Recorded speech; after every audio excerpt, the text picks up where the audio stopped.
Right here, we fed up. We ain't gon' let up. Whole squad here, we fed up. I'm getting sick and tired of being sick and tired. When the hate gon' stop getting pulled over, I ain't even driving. I just pray to God it ain't a racist cop. If I go to jail, don't even put me in a holding cell. I'm binding out. They really trying to. We're gonna go ahead and get started. Thanks, sir. Of course.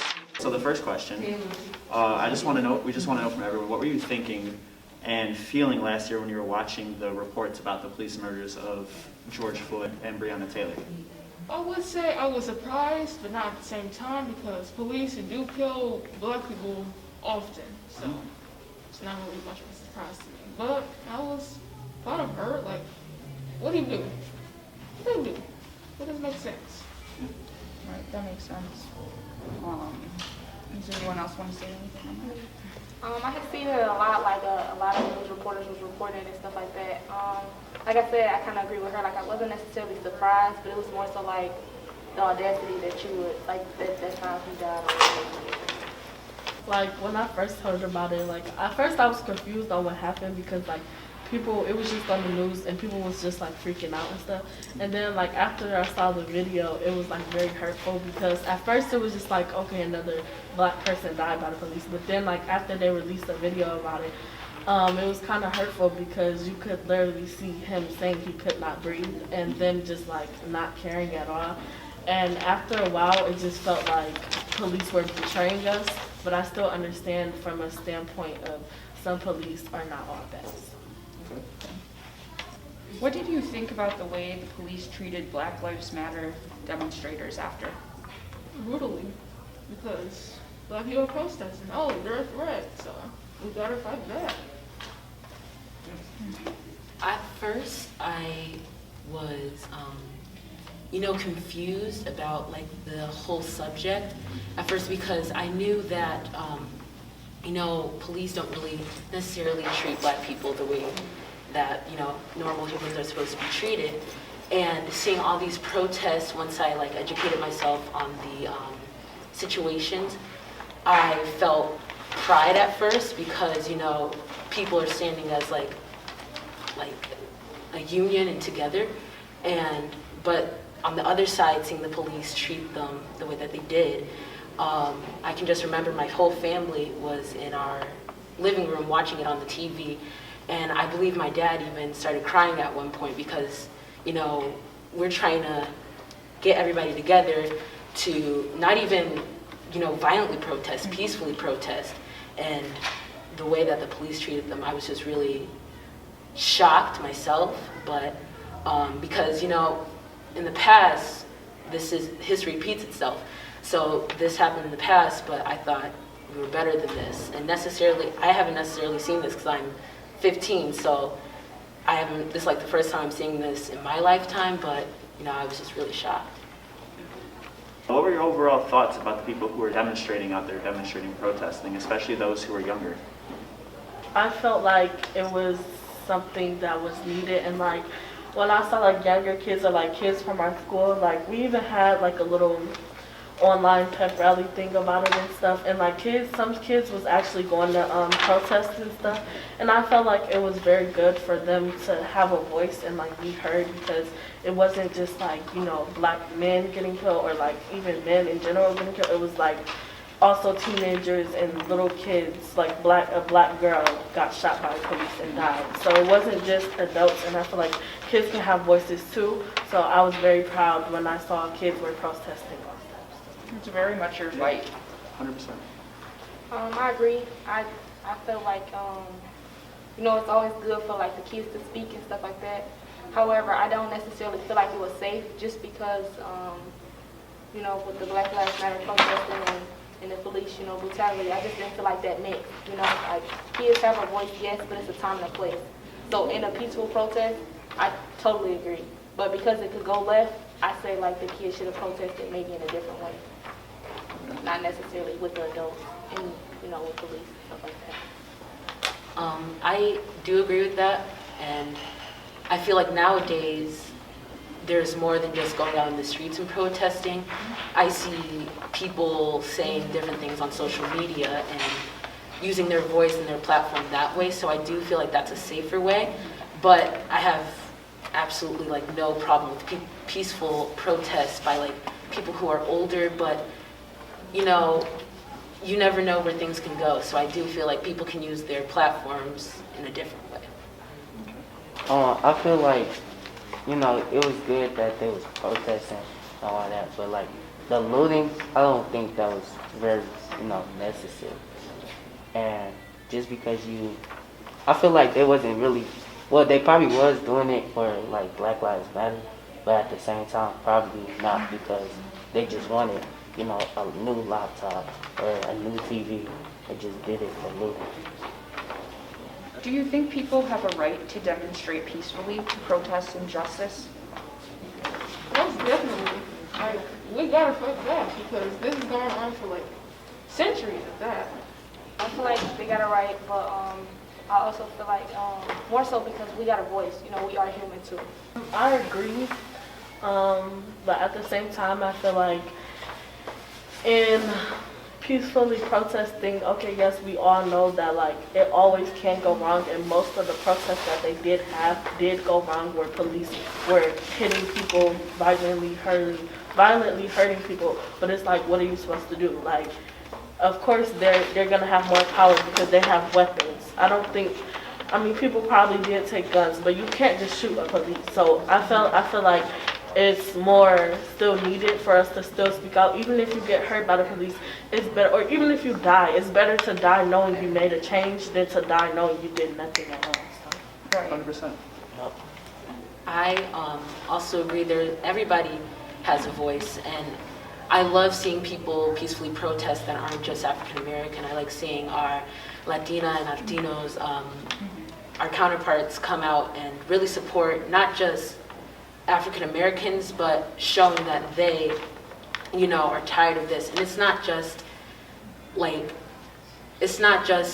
hey, African Americans, Black people, fight your fight. It's like, we're with you. And I feel like that nowadays is so important because, you know, America is becoming a melting pot, and it's not just, you know, Black versus white. It's everybody coming together to fight for something that's very important. Yeah, intersectionalism and solidarity are really important in this fight, so that's a good point to make. You know, since the Derek Chauvin trial, a lot has happened.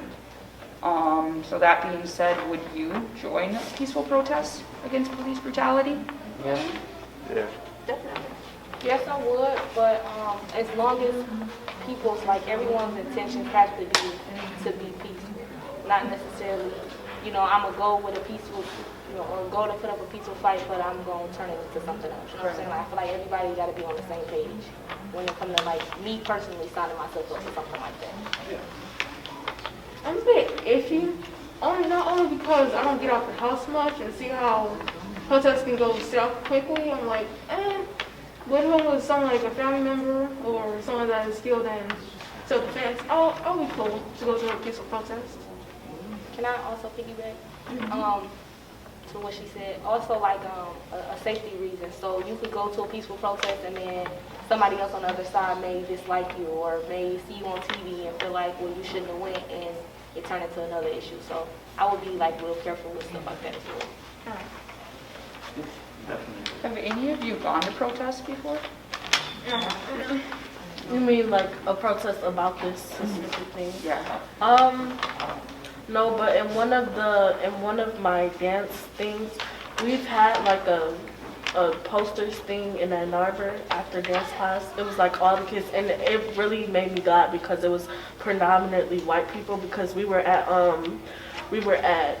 U of M, and it was like the college kids and stuff, and it was predominantly white people, or, you know, not people of color, and they were actually they made posters and they brung it. After practice, we like stood on the sidewalk, so it wasn't like a really protest, but we were still standing with our posters and So stuff. like a rally. So, we've been talking a lot about like in the streets protesting, but as far as like conversations at home, is police brutality in the protest something that you had conversations with at home about? Yes, definitely. I was actually talking about this yesterday with my roommates. I have roommates, and actually he said to me, it's a guy, yeah. He said, I don't really get the police brutality. Like, they're putting the people in the wrong. I'm like, but the thing is that we are not in the wrong. So that is why we are fighting back. Yeah. And just to piggyback off of that, I feel like it's very important not to just have conversations with, our parents, because we are youth and we need to be, taught before we just go out into the world. But I feel it's also important to talk to our friends about it, because, nowadays you're always on FaceTime or a house party or Zoom or something.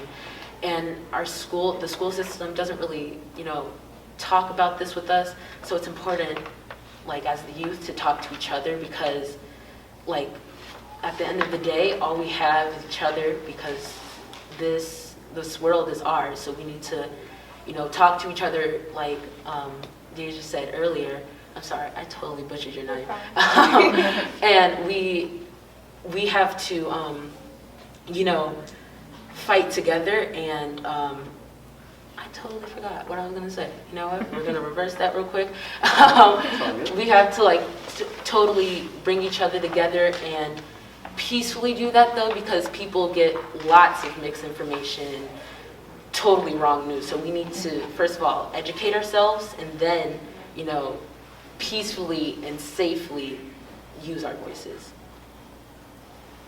Yes, I definitely feel like you need to educate yourself before you just go out there. Because, most people just go out just because somebody said, oh yeah, hey, come protest with me. No, I want you to know what you're going out there for, because why are you out there if you're just standing? Don't get me wrong, the more people, the better it looks, but if you're there and you don't know what you're there for, it defeats the purpose. Also, to answer the actual question, yes, it's definitely talked about a whole lot in my household. I have a lot of siblings, I'm the oldest, so it's always a safety precaution with my mom. She always on our head, if you ever got pulled over, don't try to argue with them. Don't elevate the situation. Just, get it over with. If it's something you need to solve it later in court, or solve it later at some other time. But don't escalate the situation when you're by yourself. Mm-hmm. And even when you're in a car with a group of people, she always told me, anytime you get pulled over or anything, have your phone recorded. Put your phone on recording, but put it, set it down. And it's sad that she gotta say stuff like that, but in a sense, it's that helps. Mm-hmm. That makes your side a little bit better than what the police could say or show. I agree, because you do have to know why you're going to protest, because if you don't, then it's you're risking your life for no reason. At least risk your life for a reason and not for nothing. And also, yeah, we do talk about it in my household, but they're my siblings. With my siblings, we talk about it, but we won't just talk about it all the time. But my mom, she feels strongly about it. When she was watching the Derek Chauvin case, she was screaming in the whole house, screaming through the whole trial. So yeah, she impacts us on it, and she'll talk to me about it. And with my friends, I definitely do talk about it, and I've actually lost friends because of it, because one of my friends, we were talking about it, and she said that Black lives, it's not just Black lives matter, and all lives can matter. And yes, all lives definitely do matter, but all lives, every race and color dies, but all lives aren't really getting killed for no reason, just because of the skin of their color. From years and centuries ago, this has been going on with predominantly Black people. So I've actually lost friends because of it, and it really hurts me at the same time. This case shows the world different sides of people, and it brings people closer at the same time. So. Yeah, definitely. Do you think there is agreement in your family and among the friends you have now about the role of the police? Yeah, but we also agree it's not all police officers is bad. It's some good police officers that we have come upon. Yes, in our household family, my brothers and my mom. But sometimes my granddad, he'll say and I'm really close to my granddad, that's my best friend, but he'll say what's her name, Kamaya, I think, the girl who just died and the police shot her. We were talking about that in the car, and he said that she was being stupid for trying to stab the girl, but at the same time, she wasn't trying to stab the girl. She called the police because they came to her house to jump her. She called them for help, and they came and was not helping her and decided to help the other girl. Yes, you're on my property. If you're trying to jump me and it's 2 against 1, I will do everything in my power to help myself. And I feel like they could have tased her. You did not have to shoot her. And even if she was trying to stab the girl, it's self-defense. And I feel like, and somebody else called her stupid for doing that, and I just feel like that's totally wrong. So like, in some cases, we definitely do agree, and then other cases it's like iffy about. But I definitely do agree with the fact that cases can go differently, and she could have did something different. They definitely could have did something different, but at the end of the day, they're the power. They're who she called, so they could have took a different stance. Right, and you know, she's the victim. She doesn't deserve to be blamed for that. Yeah. Does anyone else have anything to say on that? Same thing kind of with her situation. So we agree and disagree on different stuff. Like we all think of different. So in a sense, it's like with that particular case, my mom always say, like, you know, look at it from, you know, the overall situation itself. Like, okay, how did that even escalate to the girls coming to want to jump her and all that type of stuff? Like, what did she do? Because we don't know that stuff. Like, we only know what the news tells us or what people write or what we read, like, and we just go off of that. Versus, like, actually being there, you don't necessarily know what's going on. So she tried to have me look, like, outside of the box versus, like, how everybody else thinks. And I said, like, well, you know, it was wrong that they just killed her. But in a sense, it's like, you kind of got to look at it from both sides. Like, in his defense, that was his first mind. That's what he was taught, probably, to just shoot instead of, you know, we're not going to tase her, we're not going to spare her life, we're just going to, you know, in the police academy, they shoot to kill, most likely. So, in a sense, that's probably what's his first mind. Do you think that's a problem? I definitely think that's a problem. I don't think they should be teaching them to shoot to kill, but, you know, maybe to prevent a situation or to stop something, but it don't always necessarily have to be shooting. Definitely. Can I add one more thing also? I saw that, okay, so they released the little body cam footage, or I don't know if it was a video that either somebody recorded or the body cam footage. And it showed, like, they circled the part where she was apparently going to stab the girl. And it showed that part, and then it showed the part where he shot her. And it showed him, like, okay, you shot her, and you could at least have compassion for her because now you just killed someone. And he went over to her and he touched her, literally, like, bent down to see if she was dead, and just stood over her, like, did not care at all. He literally just stood over her and did not say anything at all. Like, he was just standing there. Like, I guess he checked if she was dead, but then he was just standing there. Like, you can't do that. You could at least have compassion because now you need to go to trial and you need to lose your job because you did something wrong, literally. So 100%, yeah. Kind of switching up a little bit on that, have any of y'all had any of y'all or anyone that you know or are close to had any interactions with the police, and what those look like? Yeah, myself, I was out late, trying to be grown, you know, doing stuff I probably wasn't supposed to be doing, and got pulled over. It was a black and a white cop. The black cop, he came to the driver's seat. I was with a girl, and the white cop, he came on my side of the seat. He did have his hand on his gun, but I wasn't necessarily afraid. It was just like, I was just thinking, okay, he have his hand on his gun, let me just put my hands up or something. And so he opened the door. No, he was like, unlock the door, like he was banging on the door. Now, at this point, I'm like, oh, like, wow. I'm kind of afraid. And then, so I unlocked the door. And then he yanked the door. He like, take off your seatbelt. I'm like, no, you take it off for me. And then that's when he was like, this ain't no movie, this ain't nothing. But at the end of the day, it did go, you know, the right turn, you know. And it turned out the black guy, it turned out I actually knew him. So at least they took me home, and I was okay.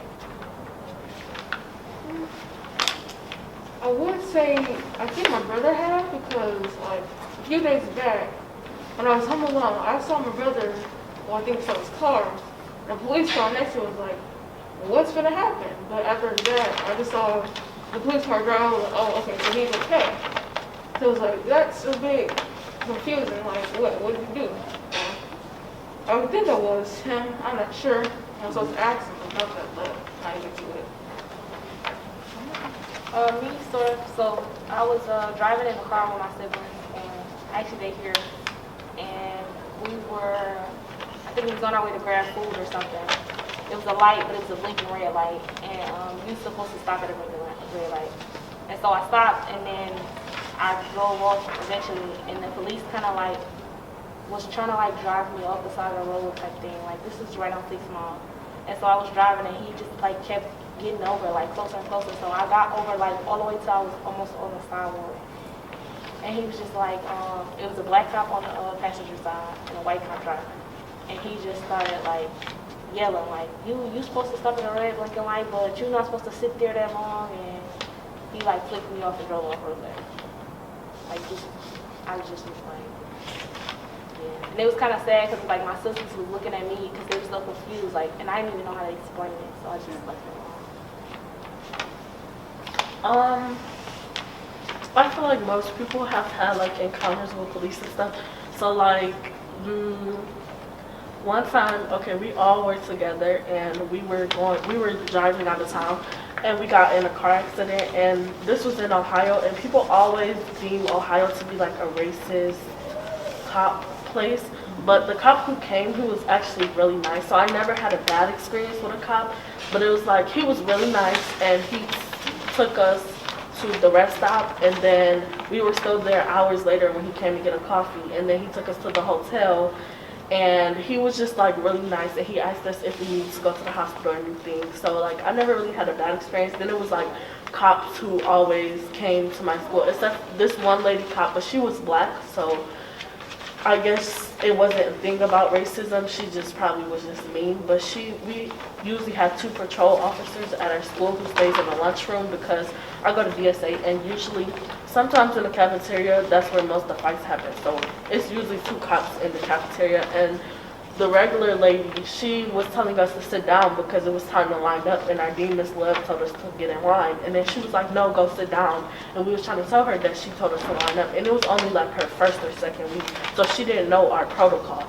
And so she got mad because this one boy, you know, like boys can be like very, you know, they don't care sometimes, you know. So this one boy was just going back and forth with her, and she got really mad, and she put her hands on him, but he was about to push her back, but all the other, we have regular security guards in the officer, so all of them had to come help her. But so I guess it wasn't really like a racist type thing, but like she was still a cop. So. Can I I think I'm familiar with who you're talking about. I graduated from DSA in 2019, and she was there around that time. So she's just naturally mean, but if you get to know her, she's not that bad. It's just at work, you got a duty, you know what I'm saying? And so it's not her job to be your friend, if that makes sense. So I'm now remembering another incident with the police that me and my mom had.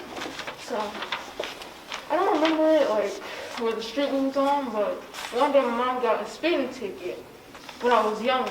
And I was just eyeing the police when he was coming up to my mom, was like, do you know what he did? And like they was having a casual conversation. I was like, don't you do anything to my mama, or else you catching his hands.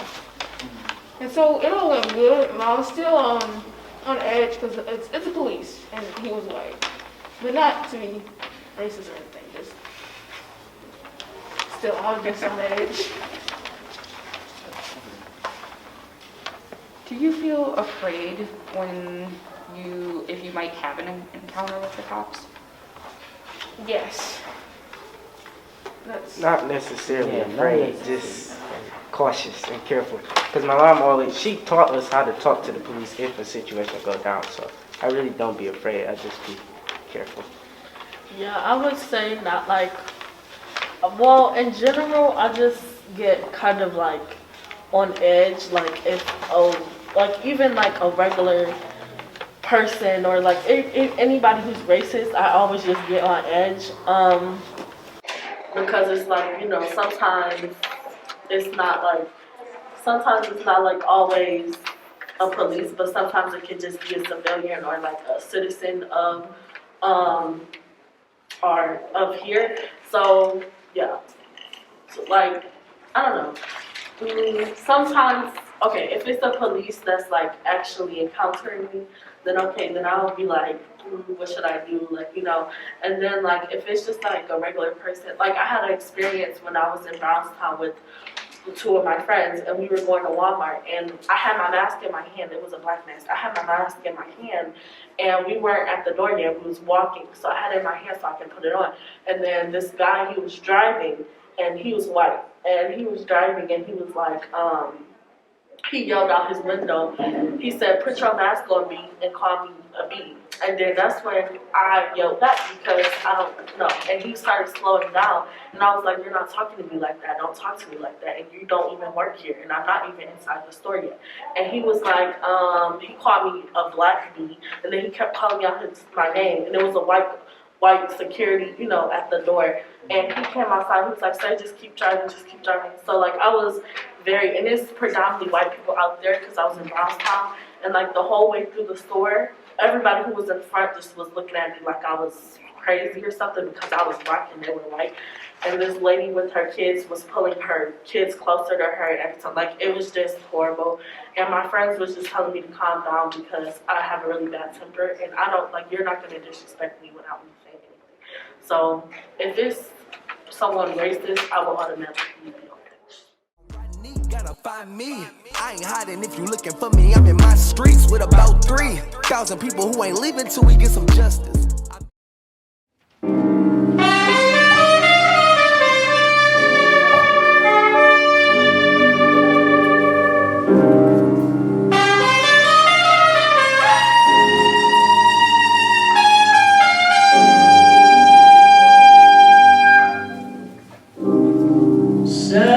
Southern trees bear strange fruit, blood on the leaves and blood at the root,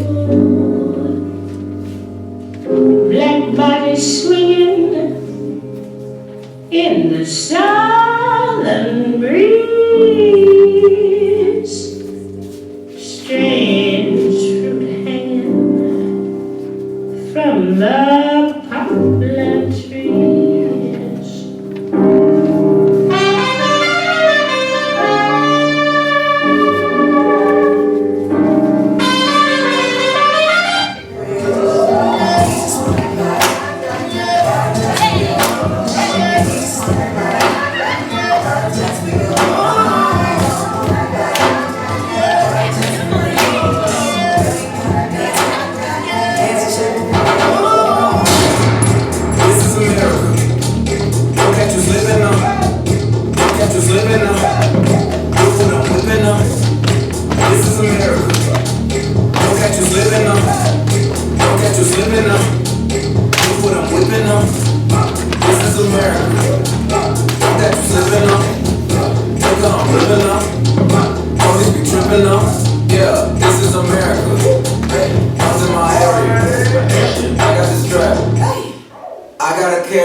When I was growing up, I was told in American history books that Africa had no history, and neither did I.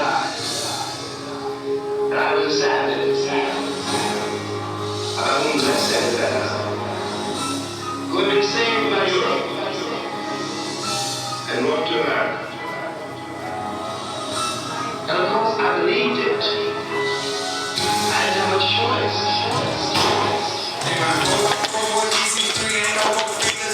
I gave him chance again, now he been so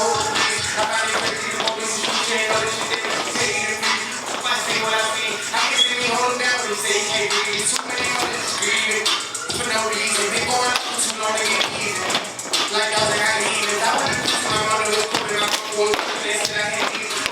But I told her quick round all the time. They get time to eat. They got a lot of serious plus. We did some pots and fire environment. They gon' blame us. You got that fire to fire. I know where these people turn up the flames from. So going off that, I asked the question before the break, but I'll ask it again just in case people have forgotten the wording of it. The question is, do you think young African Americans and other people of color are targeted and harassed by police more than white people of the same age? Yes and no. So, the only reason I say that is because, so with black people, you mainly hear about it the most, whereas white people, you don't necessarily hear about it. So it's not something that they play on the news all the time, or it's like they portray as perfect in a sense. Whereas with blacks, it's like we always pick them. I read about this one incident, and it was basically a black dude and a white girl. And then the white girl, she murdered somebody, but she didn't get charged for anything. And the black dude, he basically did the same thing, but it was self-defense, and he got life in prison. So yeah, I think that sometimes white people do get better privileges than black people. Would you ever consider becoming a police officer? No. No, almost. Not at all. I used to think that, okay, so I've wanted to do so many things in life, so I'm always thinking about what I actually am going to go to school for. So I used to think that I would one day, like after I started watching like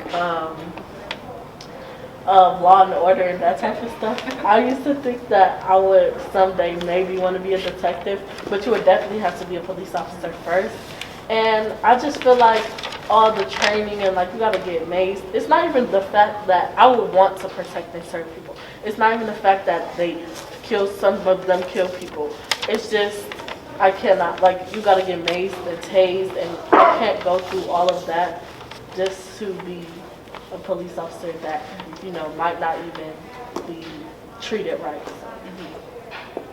No, just because I look at it from an actual police officer perspective. I'm a police officer, and it's like they see and go through so much as far as like, for somebody who can't stomach dead bodies, like they see dead bodies all the time. There's a lot of cases where, like the phone clerks, they have been on the phone with people and they died, or they came up missing, or what. Like it's just a lot on you, and for you to not be able to do certain stuff, like a lot of people have coping mechanisms, so like they smoke or they drink. Like with police officers, it's a strict limit. Like you can drink, but you can't smoke. There's a lot of stuff that you really can't do, and it's like it's always eyes on you.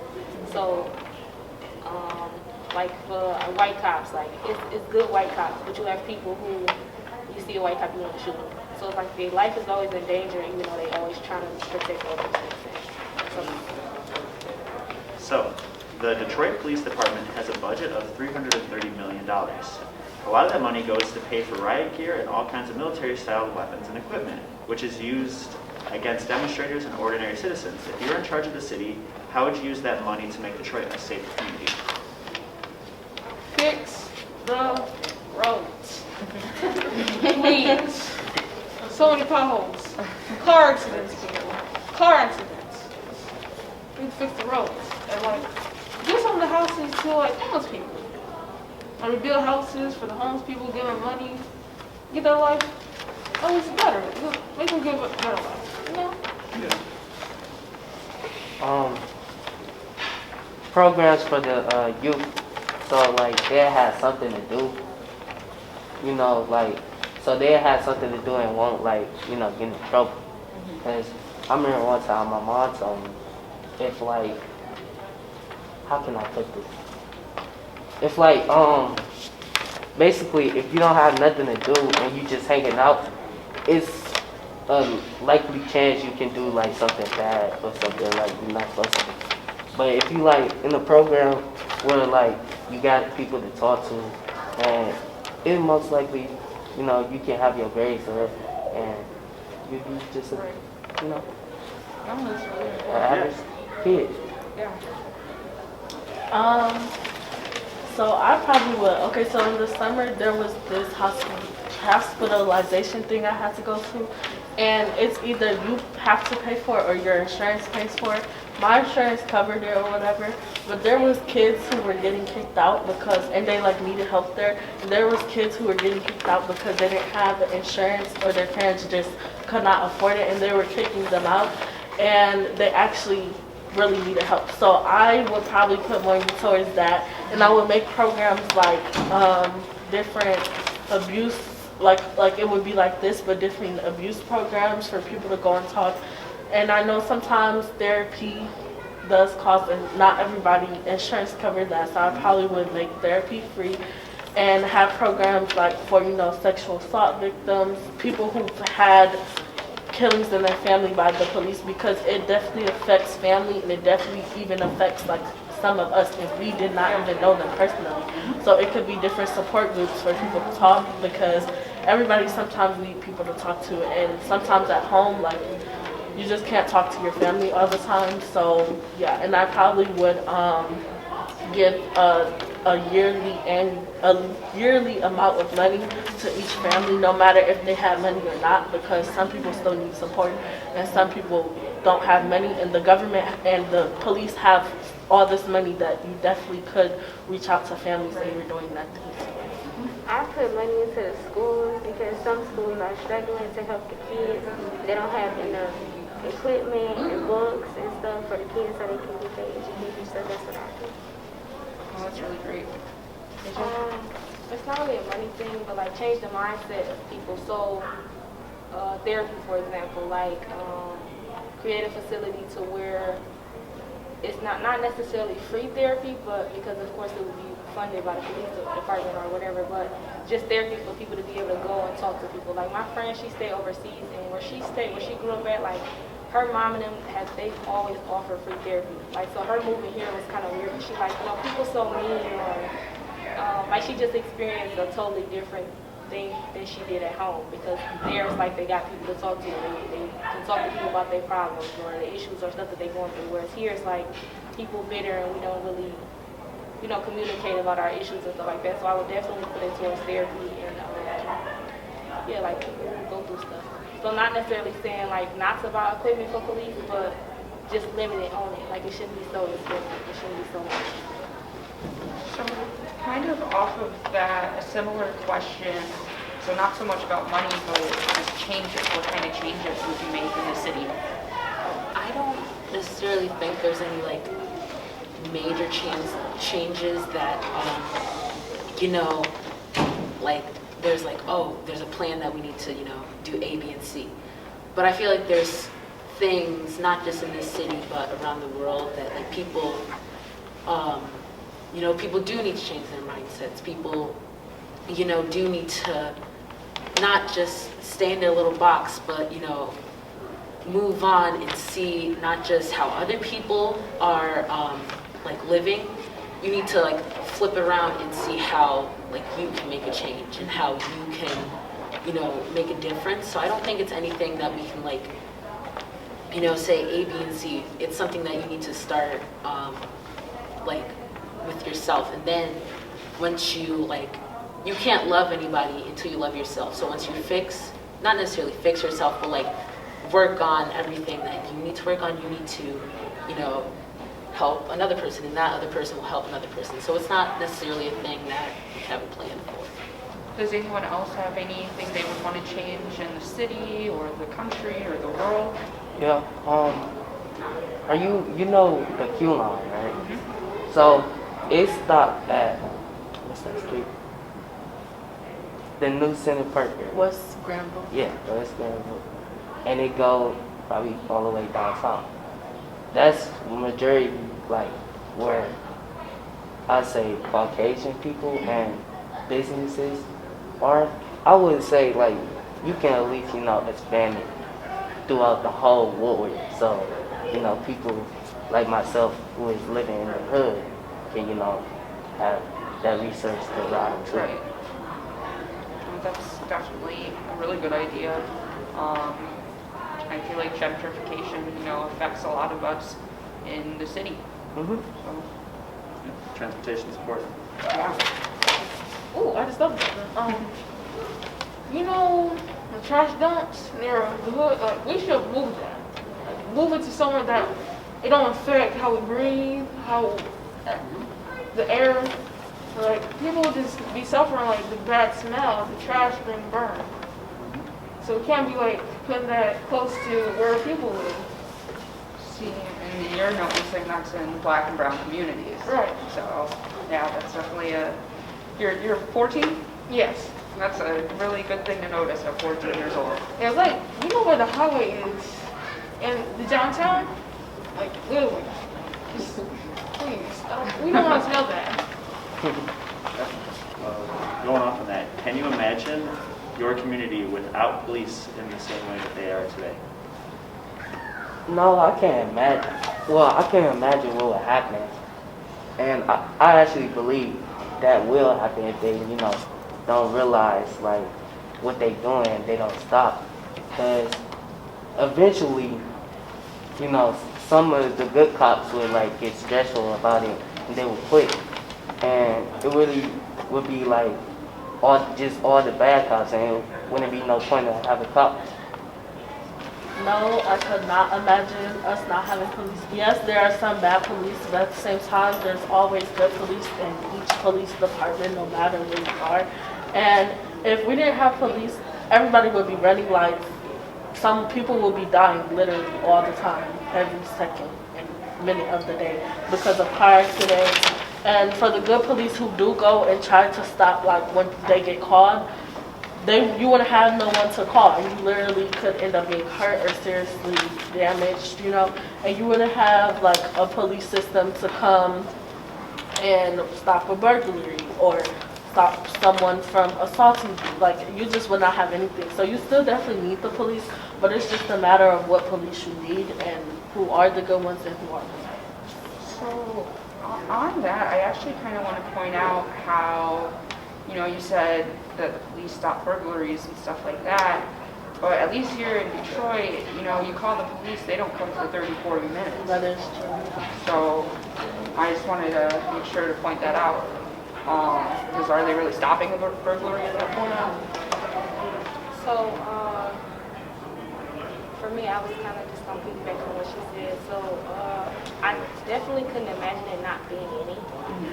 But I feel like this is just the title. Like, it's a career, it's a word, because we are all human in a sense. So those same people, the police don't necessarily have to stop a burglary. Like, your neighbor could stop the burglary, or it could be anybody. So in a sense, I don't feel like me personally, I wouldn't use the word police. It could be something else. It could be another organization or another setup to where you have rescuers like rescue people who save animals, or a community or a group of people who help and save other people. It don't necessarily have to be police. So in a sense, I wouldn't say like people will run lights still or people would because it is still be some type of enforcement or a base or a ground to where we still follow these rules, but we're not getting killed for not following. Right.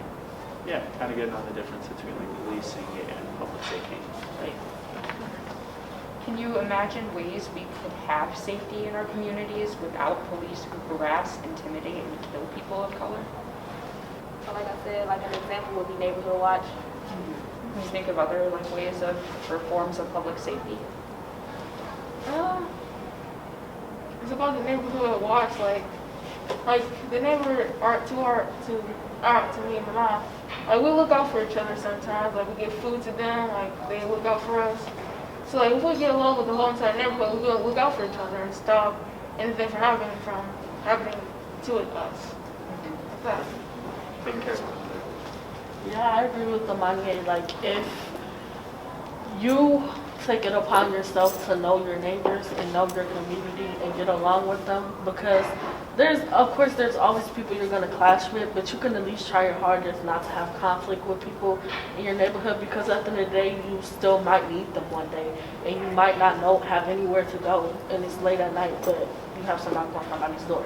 So it's a thing where you can take it upon yourself to have a relationship with your neighbors and at least try to be an outreach for them.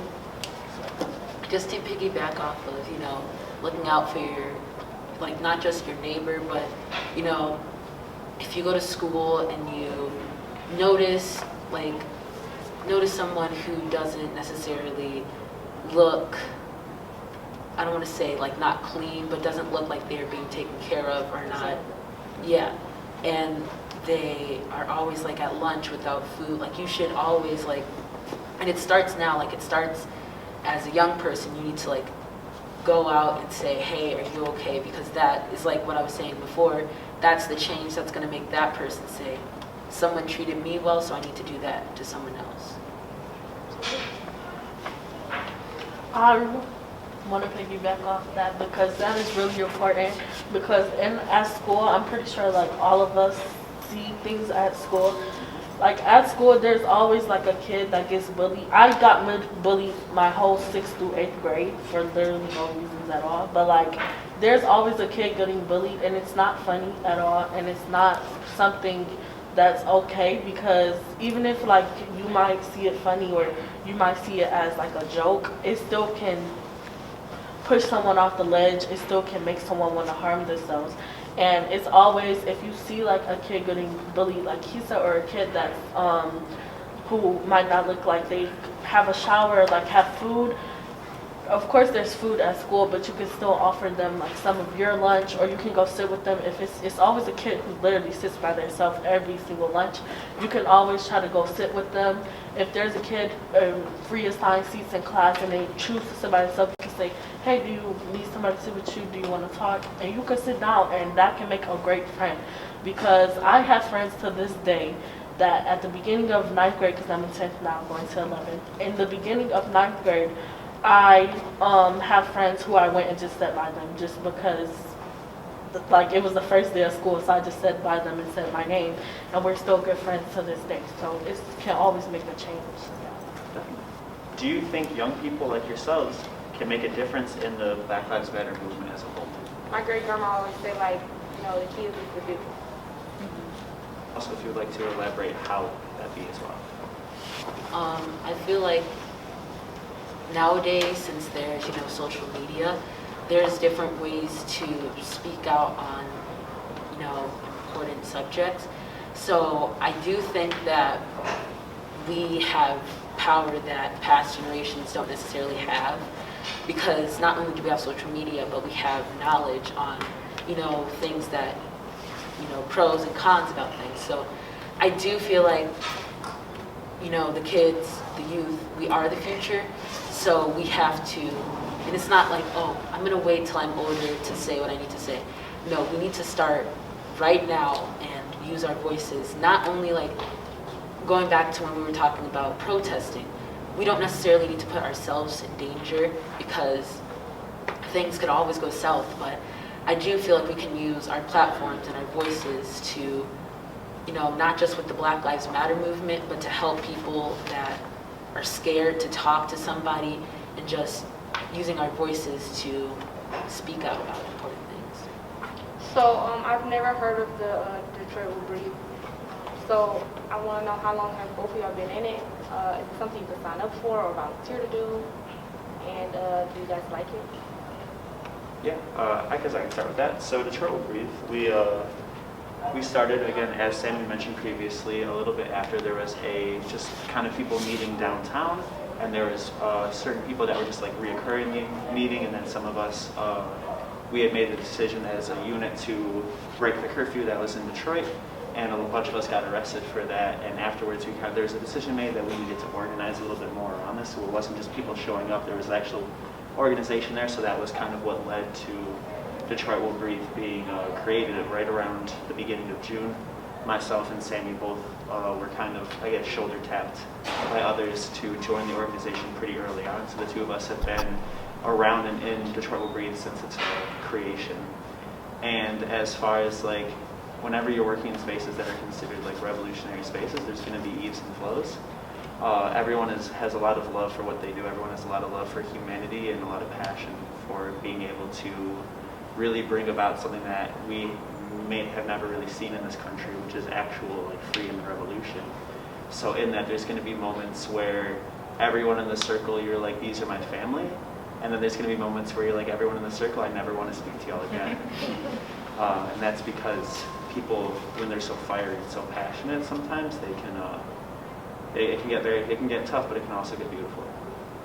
Oh, Sammy, also say your piece. Yeah, you know, there's going to be disagreements about what direction we're going in, how to react to certain things that are happening, but it's important that we talk through those disagreements, and that, you know, we always want to try to better ourselves and grow the organization.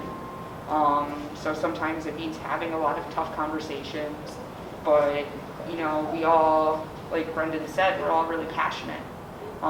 We really believe in this change, and we think that, you know, we know that we're fighting to win and not just fighting. So it can be really hard and challenging at a lot of times. You know, we've gone through a lot of traumatic moments together, but something we often say to each other is we keep us safe. We've really built community in this organization, and it's been hard, but we're still going. All right, well, this is a good place to stop, because we gotta get moving with the dance too. But thank you everybody for participating.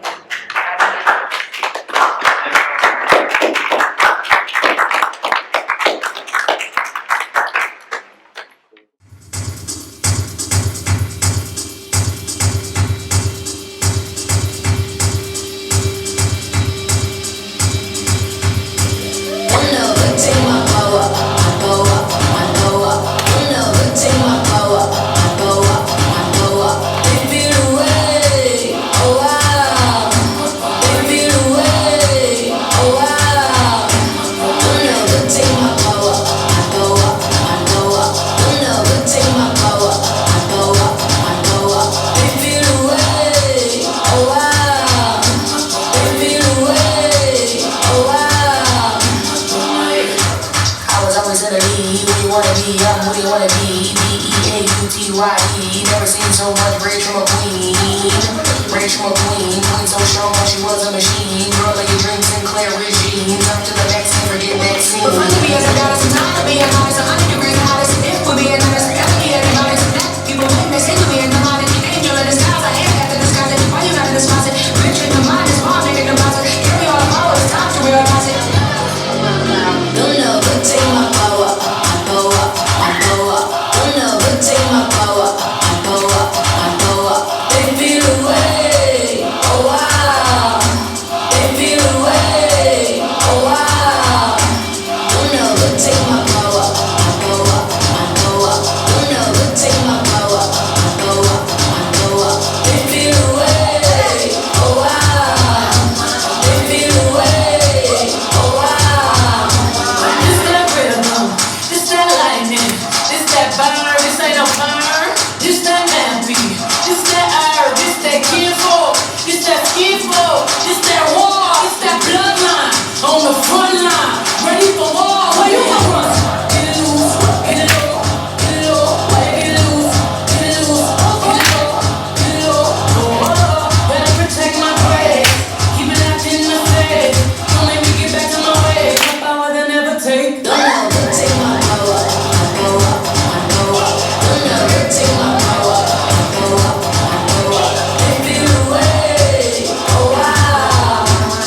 They really trying to trap me in the system, put me in a prison. What I'm finding out, not me. Young king, but they trying to do me like I'm Rodney. Gotta find me. I ain't hiding.